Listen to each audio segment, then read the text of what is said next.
Mobile cranes have easily become one of the most sophisticated construction tools on the modern world. Their use nowadays extends to all forms of construction, and it is on sites that are constrained by space where they really stand out. However, with all this sophistication comes risk. Mobile cranes are just that, cranes, and cranes can be very dangerous. This is where mobile crane inspections become so important. Safety is important, and accidents are costly. As such, there is no better way to guarantee safety when using cranes than carrying out proper and regular inspections. Indeed, this is recognized by law in various countries and international bodies such as ISO, which, though they may not be legal entities, they provide guidelines and procedure which should be followed.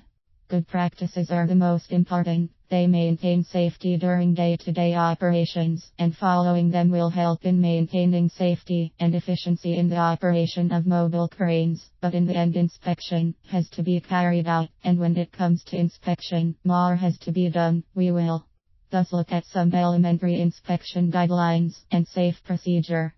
The first thing that has to be considered is the entity that will be carrying out the inspections. This individual or individuals must have been properly certified as competent in carrying out inspection, preferably by the particular manufacturer or by a recognized construction body or training institute.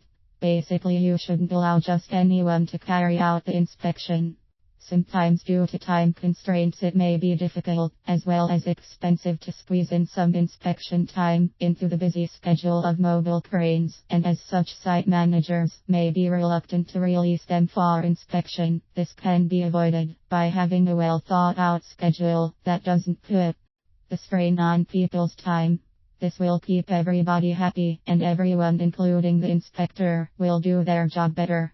Having come up with a good schedule, inspection can be carried on as planned, ideally during the day, with all the natural light that nature has to offer, and, of course, favorable weather. One other necessary part of inspection is the crane operator. They are required to be there to carry out whatever task is asked of them, as this will shed light on the day-to-day operation of the crane.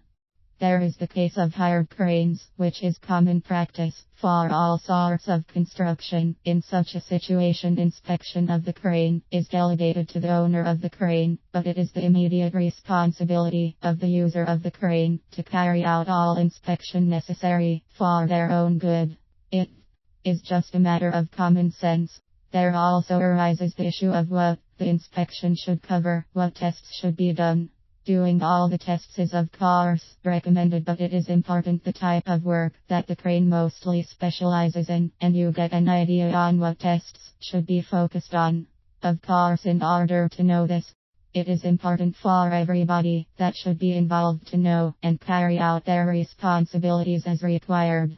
Finally, it is important that the entity that carries out the inspection to have a proper documentation of all the tests carried out. This will effectively lead to the most important thing, which is for them to make proper recommendations without fear or favor. Carrying out these basic steps in mobile crane inspections will ensure a safe working place for both off-site and on-site parties.